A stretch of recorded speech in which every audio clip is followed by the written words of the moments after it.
उस तत्व का नाम है जिसको मर्यादा के साथ, जिसको विवेक के साथ, जिसको गुरु भक्ति के साथ, गुरु का संग मान करके, गुरु को अंग संग मान करके, गुरु के लिए करुणा अंदर से प्रकट करके, भगवान के लिए, क्योंकि गुरु की अंतर्निष्ठ भक्ति हमारे हृदय में तभी आएगी, ऐसे नहीं आएगी कहने से, जब हम आर्त भाव से, दीन भाव से उस परम प्रभु के चरणों में हम प्रार्थना करेंगे, हे प्रभु, हे प्रभु, हमारे जीवन का जो मार्गदर्शक है गुरु, उसके चरणों में हमारा अनंत प्रेम हो जाए, जिससे हम अपने आप को जान करके उस गोविंद के चरणों को हम पहचान सकें। इतनी करुणा कृपा कर दो प्रभु।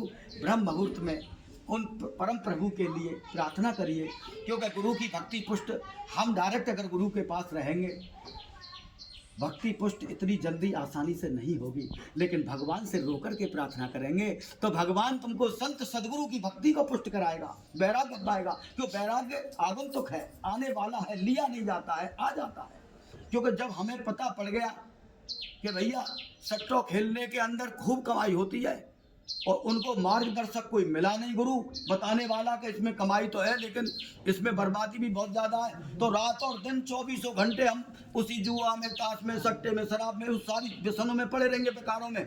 लेकिन जब कभी हमें कोई सत्य सदगुरु मिल जाता है, जब उसके बारे में हमको ज्ञान करा देता है कि ये तेरे जान का दुश्मन बन जाएगा, तेरा पतन हो जाएगा, तू इससे बच, तू भगवान का भजन कर।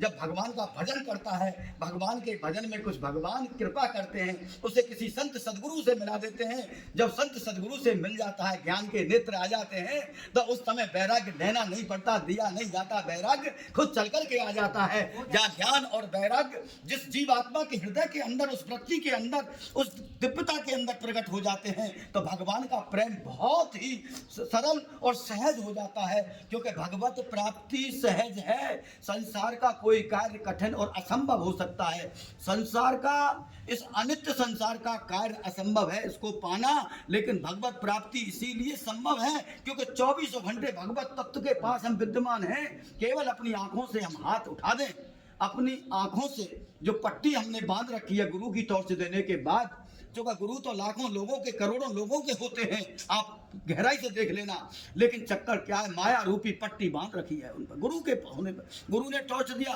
टॉर्च को नीचे करके देख रहे हैं, टॉर्च को सामने करके नहीं देख रहे। गंतव्य स्थान पर अपनी फर्स्ट प्रायोरिटी है, उसके बारे में नहीं समझा है, अपने निज कल्याण के बारे में नहीं समझा है। हमारा फर्स्ट प्रायोरिटी क्या है, हमारे जीवन का परम उद्देश्य क्या है, हमारा लक्ष्य क्या है। इतना गुरु सब कुछ करने के बावजूद भी ऐसे लोग जो साधक की तरह का अपने जीवन में पतन कर लेते हैं, क्योंकि उनको गुरु अपराध लगता है, उनको भगवत अपराध लगता है। अनेक गुरु दीक्षा लेने के बावजूद भी उनके जीवन का अंधेरा खत्म नहीं होता है। इसमें कारण केवल अपनी निज कृपा की कमी, अपने निज आत्म कल्याण की कमी और गुरु के वचनों को आत्मसात न करना और गुरु के बताए हुए मार्ग पर ठीक से न चलना।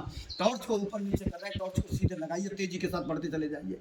जितने भी कंका विद्या अविद्या रूपी कंकड़ पत्थर, काम, क्रोध, मद, लोभ, मोह, मान, बड़ाई, प्रतिष्ठा, सम्मान, यह सब जितने भी है अविद्या रूपी जितने भी तत्व हैं, जो बाधक तत्व हैं, जो साधना में, साधन में जो बाधक तत्व हैं, ये अपने आप हटते हुए चले जाएंगे। क्योंकि जहाँ पर गुरुदेव के चरणों की कृपा हो जाती है, उस पर भगवत कृपा हो जाती है, और जिस पर भगवत कृपा हो जाती है उस पर पूरे संसार की कृपा हो जाती है।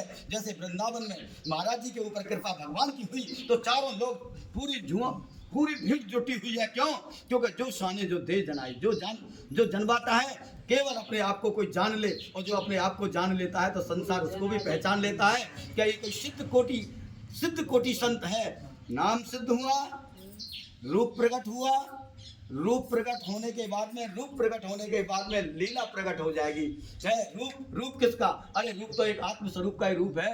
आत्मा और परमात्मा दो ही रूप हैं, तीसरा कहाँ है? और ये दोनों भी लास्ट में जाकर के एक हो जाते हैं। जब इस सृष्टि का महाप्रलय होता है, सारा जड़ और चेतन जितना भी है सब भगवान नारायण के चरणों में विलीन हो जाता है। केवल और केवल आत्मा और परमात्मा में यही फर्क है। ये आत्मा केवल अपने आप को जानती है और भगवान पूरी दुनिया का लैपटॉप है, पूरी दुनिया को जान लेता है। और परमात्मा 26वां तत्व है, आत्मा 25वां तत्व है। आत्मा दृढ़ बिंदु है, ऐसे मानिए समुद्र की पावर है। भगवान समुद्र हैं, अथाह हैं, आत्मा एक सूक्ष्म है। आप ये सोचिए, समुद्र में 4 लाख टन चले जाए वो सब के सब डूब जाएंगे, अब क्या पानी की एक बूंद में कोई डूब सकता है? तो हम एक द्रव बिंदु हैं, हम केवल अंश रूप हैं। द्रव बिंदु हैं, पानी की एक बूंद हैं, और भगवान करुणा सिंधु हैं, और भगवान और आत्मा सब बिरादरी एक ही है। भगवान के नाते आत्मा सभी भगवान की अंश है। इतना हमको समझना है कि हम आत्म भाव में रहें, जीव भाव में ना रहें। हम कोशिश करें, हम 24 घंटे सामने वाले के अंदर जो व्याप्त है वही हमारे अंदर व्याप्त है। जो गुरु तत्व, जो अंग संग है, गुरु तत्व आत्म स्वरूप है। गुरु तत्व में और आत्म स्वरूप में किसी भी प्रकार का किंचन मात्र भेद नहीं है। हमारे लिए जो आत्मा है वही हमारा सदगुरु है, हमारे अंदर बैठा हुआ है, वो पक्षी बैठा हुआ है। उसको धीरे धीरे धीरे धीरे धीरे धीरे ज्ञान के नेत्रों से प्रेम सरोवर प्रकट करके हमारे अंतःकरण को खत्म करके मन बुद्धि सूक्ष्म कारण स्थूल तीनों शरीरों से हमको परे करके, क्योंकि तीनों शरीरों के अंदर राग है। जहाँ राग और द्वेष होते हैं वहाँ मोह होता है, और जहाँ मोह होता है वहाँ अविवेक होता है, और जहाँ अविवेक होता है वहाँ वैराग्य, निष्काम, भगवत तत्व, आत्म तत्व सभी तत्व दूर रहते हैं, ओट हो जाते हैं आवरण में।